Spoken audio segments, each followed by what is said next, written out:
Baik, Assalamualaikum warahmatullahi wabarakatuh. Perkenalkan, nama saya Martini. Saya di sini sebagai pemateri pertama akan menjelaskan tentang pengertian saddu al-zari'ah. Secara lughawi atau bahasa, al-zari'ah itu al-wasilatul lati yatawassalu biha ila syai'in sawa'un kana hissiyan aw ma'nawiyan. Yang artinya adalah jalan yang membawa kepada sesuatu secara hissi atau maknawi, baik atau buruk. Pengertian lughawi ini mengandung konotasi yang netral. Nah, pengertian yang netral ini diangkat oleh Ibnu Qayyim.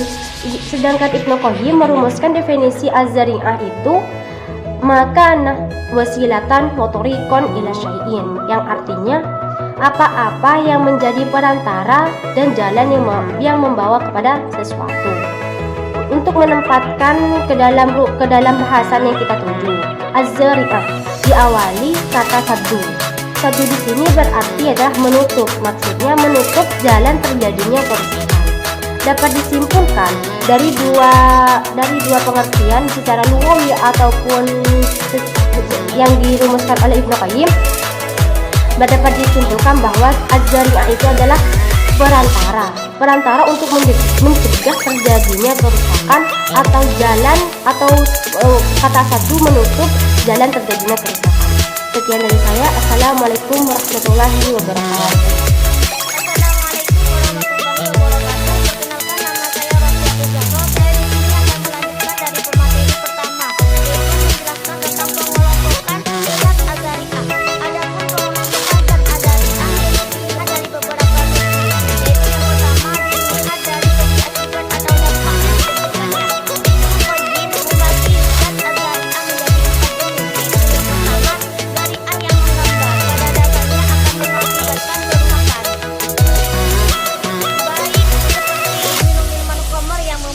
Yang pada dasarnya akan menimbulkan kerusakan akal.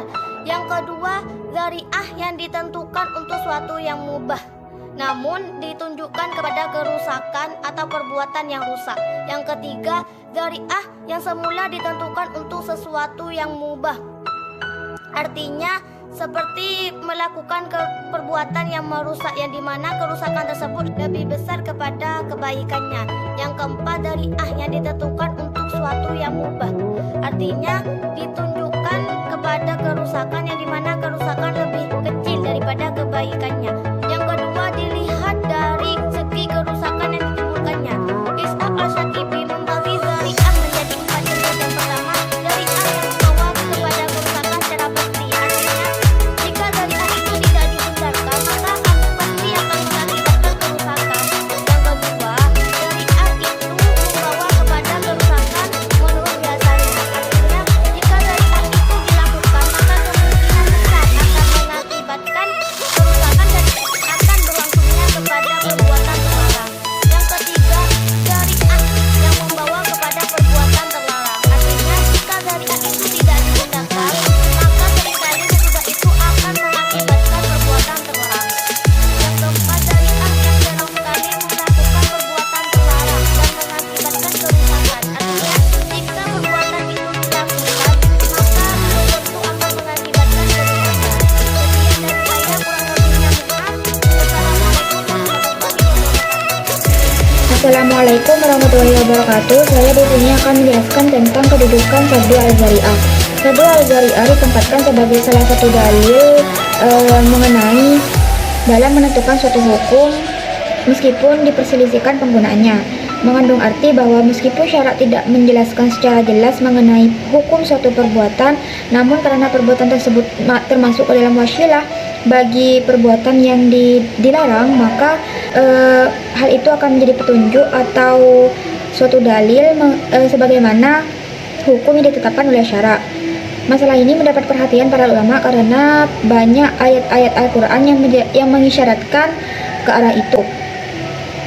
Contohnya pada Quran surah Al-An'am ayat 108 yang artinya, janganlah kamu mencaci orang yang menyembah selain Allah, karena nanti ia akan mencaci Allah secara memusuhi tanpa pengetahuan. Sebenarnya mencaci dan menghina orang penyembah selain Allah itu boleh-boleh saja. bahkan jika perlu boleh memeranginya. Namun karena perbuatan tersebut dapat menyebabkan penyembah selain Allah itu menyakiti Allah, maka perbuatan tersebut dilarang. Dalam ayat tersebut terlihat adanya larangan melakukan perbuatan yang dapat menimbulkan suatu perbuatan yang terlarang. Meskipun pada dasarnya perbuatan tersebut boleh hukumnya. Sekian penjelasan dari saya, kurang lebihnya mohon maaf. Wassalamualaikum warahmatullahi wabarakatuh.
oleh praktek jual beli tersebut, yakni praktek jual beli tersebut akan menimbulkan riba. Dengan demikian, zariah seperti itu tidak dibolehkan. Ada tiga alasan yang dikemukakan oleh Imam Malik dan Imam Ahmad bin Hanbal dalam mengemukakan pendapatnya. Dalam jual beli kredit perlu diperhatikan tujuan atau akibatnya yang membawa kepada perbuatan yang mengandung unsur riba. Meskipun sifatnya sebatas praduga yang berat, karena syarak sendiri banyak sekali menentukan hukum berdasarkan praduga yang berat. Di samping itu, bersikap hati-hati dengan demikian, suatu perbuatan yang diduga akan membawa keadaan itu mafsadatan bisa dijadikan dasar untuk melarang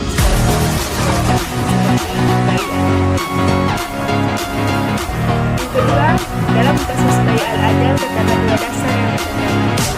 Sahnya jual beli karena ada syarat dan tuntutan hukum yang menjaga seseorang dari madaratkan. Dalam hal ini